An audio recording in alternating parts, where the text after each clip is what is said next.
I know that this advocating is a very draining job, but it is also very rewarding.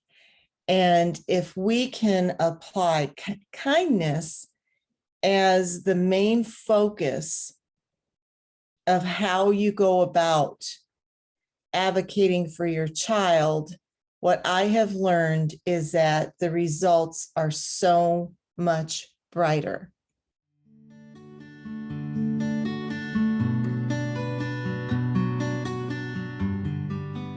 Hi, and welcome to a Mother's Guide Through Autism podcast. I am Bridget Shipman. I'm your host and creator of this podcast, and I have partnered with my son, Joseph, who has been my reason for doing this work and sharing what I have learned and how to apply it to your own journey. And that is why I am here. I'm excited because we are on number 7. If you've been listening to the countdown, the top 10 countdown of essential pieces of advice that I'm offering you.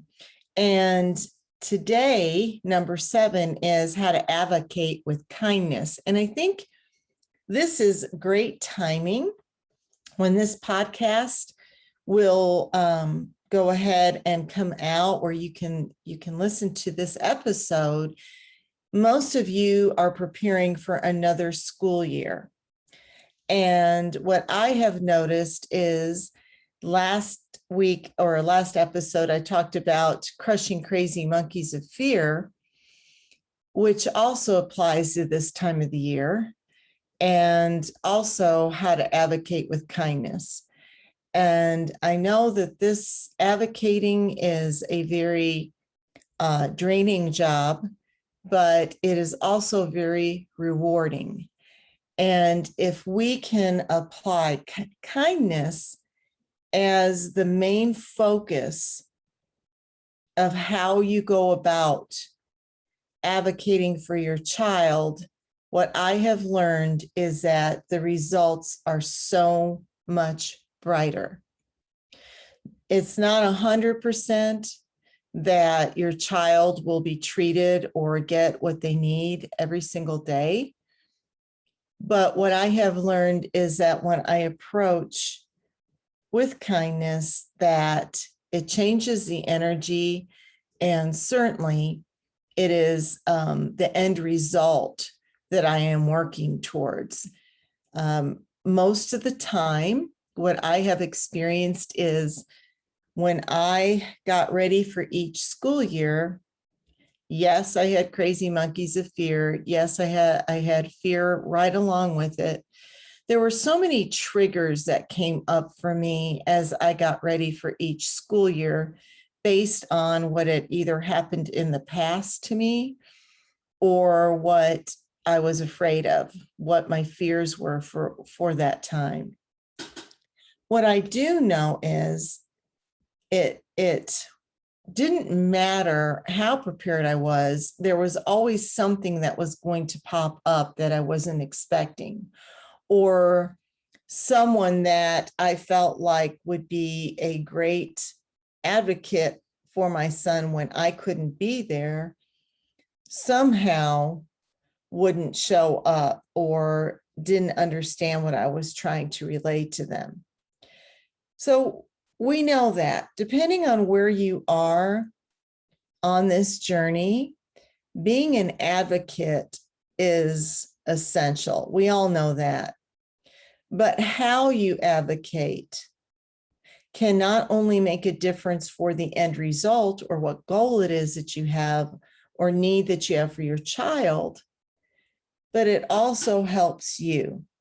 Because when we live in a state of frustration and anger, it's not healthy, it's not good for us.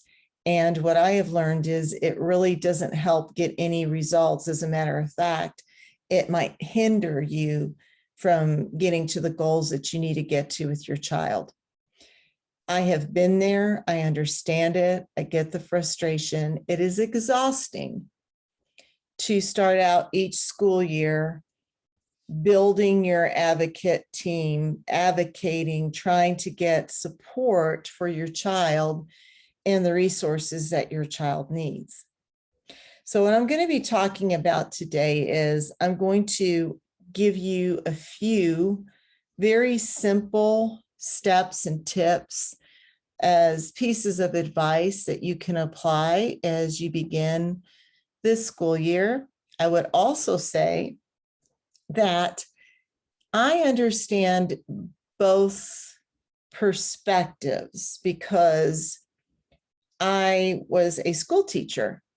So I had the advantage in many ways of knowing the ins and outs of how the school system worked. I was a little bit more familiar with policies and laws and people, which was a great benefit to advocating for my son and what Joseph's needs were going to be. You know, how each school year was like, okay, I have a big picture here, and it's mostly that I want Joseph to be taken care of. I want Joseph to have somebody watching over him when I wasn't there.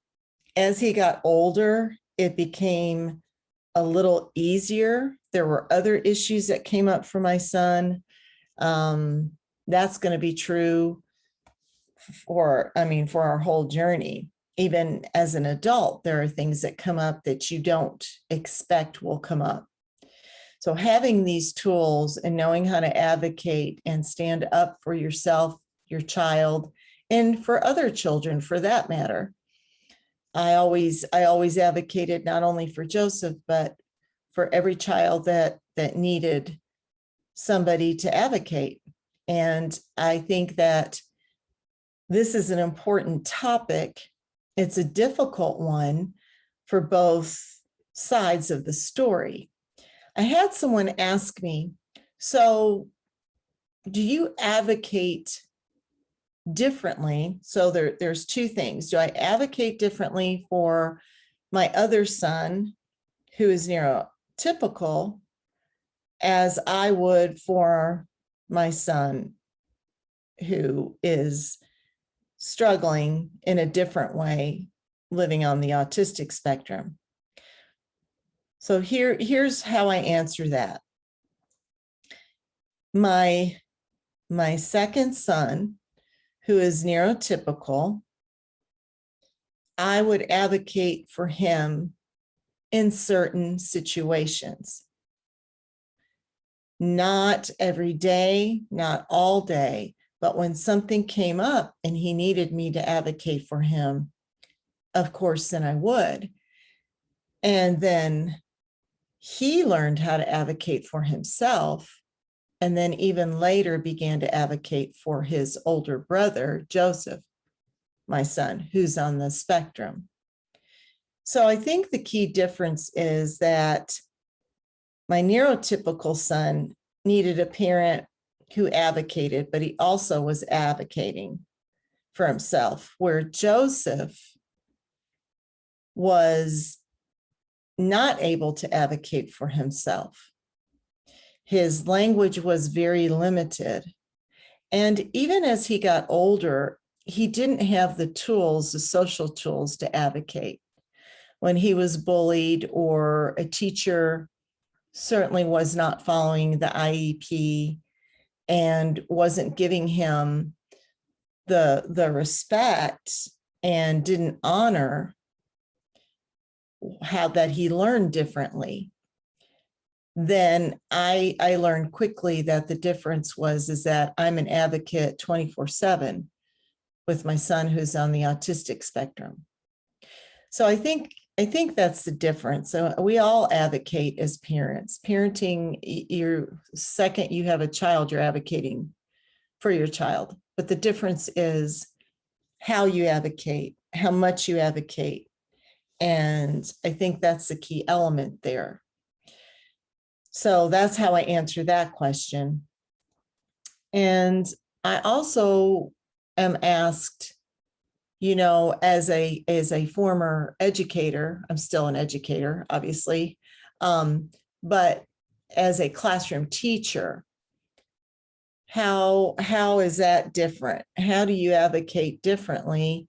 How do you advocate with school? How do you advocate with doctors? How do you advocate when in all these different situations, right? Because as I just said, we're advocating 24/7 for our children who are struggling, who are on this autism journey, because they don't generally speak for themselves. They don't know how to. And so that makes the advocating even more important for us. And I answered the question of, do I advocate differently, whether it's school, doctor, parents, any situation that comes up where I'm advocating for Joseph? And the answer is no. It's different information that I'm acquiring, but my advocating, how I advocate is the same. It's how do I figure out, how do I communicate best and advocate for Joseph in communication with whomever it is that is just not understanding my son. And that can be, at church, it could be at the grocery store, it can be with your close friends, your family, an array of professionals that we eventually see to find resources and get help for our kids. And also, his peers. So the advocating really is about showing up in a kind way. And what I would do is I would try to do my best to let the other person hopefully understand my child better. I didn't feel like I left most of my advocating conversations where the person on the other side of the table truly got it. But to be fair, unless you're in this role, being on the other side is more difficult to understand. So there's the other piece to it. If I'm making any sense at all, is to understand that whoever you're speaking to on behalf of your child may not know as much as you know. I'm pretty sure that's true. And so how can we communicate and reach our goals and do our very best to help the other person understand what our child's needs are? And that's where I use kindness to encompass all of that, because it is very, very easy to be angry, to be frustrated every single day. And to feel like you're not being heard, to feel like you're not being understood, because more than likely you're not. So how can we advocate and use our problem-solving skills, our people skills, and our communication skills to be the very best advocate? And hopefully, whoever's on the other side of the table is going to learn something from our experience that they can then apply to the next parent, the next child that needs someone to advocate for them. So that's where I'm coming from with this essential piece of advice. I want to take you through some very simple steps on how to obtain what you want for your child as you advocate for them. And again, you can apply, there's 7 of them.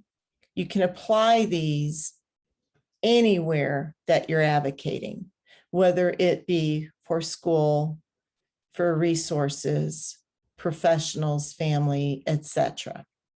Okay, so if you don't have a Mother's Guide Through Autism book, grab your journal.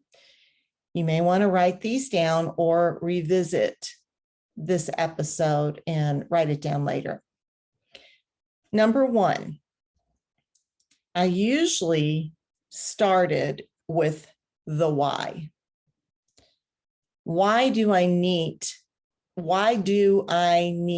to meet with whomever I'm meeting with? Okay, so for example, if I was going to meet with Joseph's classroom teacher for the upcoming school year, I would be very prepared with detailed explanations, tips, and tools. I would even come to this conference with resources to hand to the other person. What I learned was, and also having been a former teacher, most of the time you have like the smallest amount of training for most situations like this. So as Joseph's advocate, how can I educate the classroom teacher about my child? And then hopefully, how can she apply it to other kids? So I knew that if I could come up with some type of a like what I'm doing now with these essential pieces of advice, like a top 10 list, or what could I hand the classroom teacher so she felt like, or he felt like, that they were being supported on this journey, because my hunch is just as fearful as we are about releasing our children for the day, that the teacher also gets fearful. And how can we work as a team? And what can I do to help this teacher prepare and have awareness for my child? I would say that some of my teachers, especially the early grades, were much easier to communicate with. As Joseph got older and he had more than one teacher, that's when things get a little bit more challenging, and where the group of students are larger too. So depending on where you're at on this journey, make sure that even if your child has 7 teachers, if they're older, that you meet with each one of them. That's essential. It is essential to give each teacher support and know that you're there for them and you're there for your child, and that you want it to be teamwork. You want to work with each teacher. And what I found was that my child Joseph got a lot better care, understanding, and I also did, because there are things that are going to come up that we have no idea are going to come up.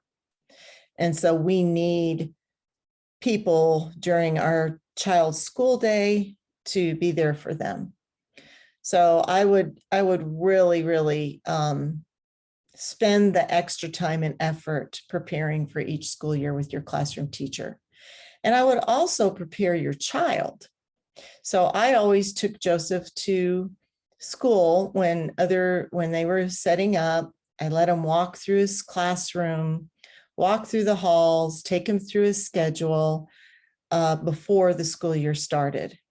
That really, really helped him with his own anxiety and fear of the unknown, and that important piece of needing to know what their schedule is. So that is definitely something that I would do. And that's true for wherever you're taking your child, whether you are going to the doctor or the dentist or wherever you need to advocate, prepare the professionals for, we also need to prepare our children for. And I've talked about social stories before. That's a great resource, and I'm happy to talk about that some more. So that's number one. Number two, sometimes I needed to remind myself that whomever I was speaking with did not know much about either my son or autism. I had to be strategic in a way that kept the meeting positive and not scary. So how you enter the meeting is very important. You're there as an advocate with kindness. Very important. Step 3, I realized that although I gave it my very, very best effort, some professionals did not comprehend what I was attempting to explain. So, like I said earlier, few conversations ended in deep understanding of how to determine what was best and what was the best path for my son. And I'm sure if you're listening and you've been on this journey for a while, you understand what I'm talking about. And I knew that at some point that frustration was going to enter all of us. And when I say all of us, I'm talking about my son, I'm talking about myself, and I'm talking about whomever it is that you were trying to explain this to. And that's okay. That's okay. So I'm going to move into 4 with that. So just knowing that you can make every effort, you can think you've done everything right, you can show up with kindness, you can give them resources. And honestly, there are just some that will just look at you, or at least this was my experience, and not have any idea of what you're talking about. And in some circumstances, although they were very small, you're going to get a few that really don't care. And that's even more frustrating because we all ask ourselves, what are you doing? Why are you in this profession? Whatever it is. So going in and knowing that you can do your best and not get results, it's okay. It's all right. So moving to 4, that's where support is so essential for you, because I did have a support group, and that's where I would let my frustration and anger go. And that can also be a fuel. That can also fuel you to get to what it is that you need for your child.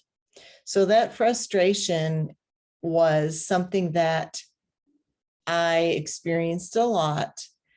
So what I would try to do is I would try to stay 5 steps ahead of whatever I was advocating for. Just having the idea that this may not go well and leaving and knowing that it didn't go well. Now, how will I address this again? Because I'm not just going to let it go. So I would have strategies in place. It's just like I had talked about before. You're the team captain. What's your next game plan? But kindness is always a part of that plan. So find support for those frustrating moments and have other steps in place where you may run across certain situations where you're not getting anywhere with whomever it is that you need to get somewhere with. Number 5, I learned quickly that if my best effort didn't result in connecting, then I would go back to the drawing board. So you can even be 5 steps ahead of it and still not get anywhere, and you've just got to go back to the basic goal and come up with different strategies. That's not to say that your child won't get what they need. It's just you've got to find a different way to go around it. And I have so many stories about that I'll share with you. One of them being my son, Joseph, was going to be accepted into the gifted and talented program at the time. the administrator would not let my son be a part of this gifted and talented program because he had an IEP. So that was something where I literally was shunned from that person who was in charge of either allowing my son to be part of it or not. That's a very quick version of that story. So what I did was I spoke to the teachers who nominated my son, and my son was part of the gifted and talented program on the down low. He went to the GATE classroom, we went on the field trips, we did all the stuff. So sometimes you get a no, but you find ways around it and it's a yes. So that is something for you to go back to the drawing board and figure out another way to get what your child needs. Number 6, advocating is exhausting at times. And I want you to know that if you're exhausted, it is part of advocating. But what I will say to you is that it is well worth it. So yes, you're going to come up against those difficult challenges of getting what your child needs, but you will continue. You will get exhausted at times, but then it is so worth it when your child gets what they need. And again, we do that with kindness. Number 7, even though many people enter meetings in a defensive mode, I try very hard to stay in the zone of kindness that focused on the big picture of my son, Joseph.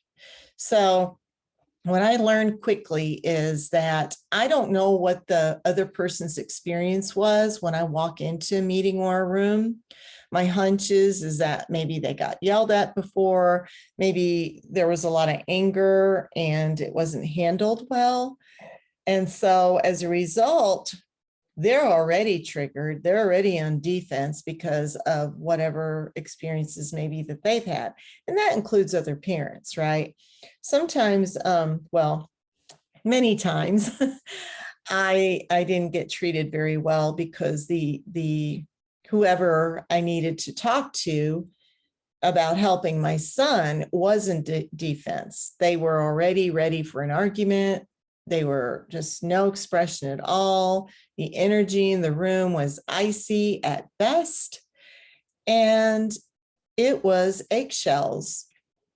So what I did is I focused on kindness. Again, I came with resources. I had a statement at the very beginning. Thank you.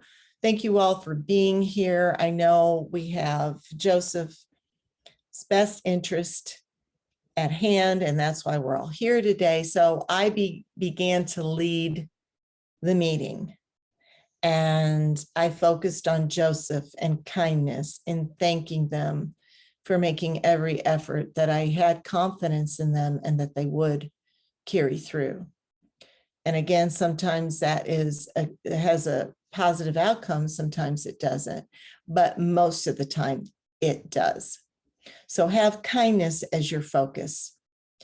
And as we're advocating with kindness, I don't want you to forget about yourself, because advocating is so exhausting, to make sure that you do a small act of kindness for yourself. And it doesn't have to be big. That's why it's a small act of kindness. Or if you want to do a big one, go for it. But each and every day, as you advocate with kindness, include yourself under the kindness umbrella and do something for you too. I hope these tips of advocating were beneficial for you. I have more tips for you and steps for you in A Mother's Guide Through Autism. This book, that is your workbook, and there's more in here about advocating and how to advocate with kindness. And I want to leave you with this quote, let kindness be your superpower today. Let it guide you. Let it guide you. And again, apply it to yourself. I hope this episode was beneficial. If you enjoyed it, if you found that you really got something out of it, which I hope that you did, we're asking that you please subscribe to our YouTube channel, Mother's Guide Through Autism, and like and leave comments. We love those. Thank you for your support. Thanks for listening. And I will see you in the next episode with the essential piece of advice, number 8. Until then, stay well and stay safe. I'll see you next time.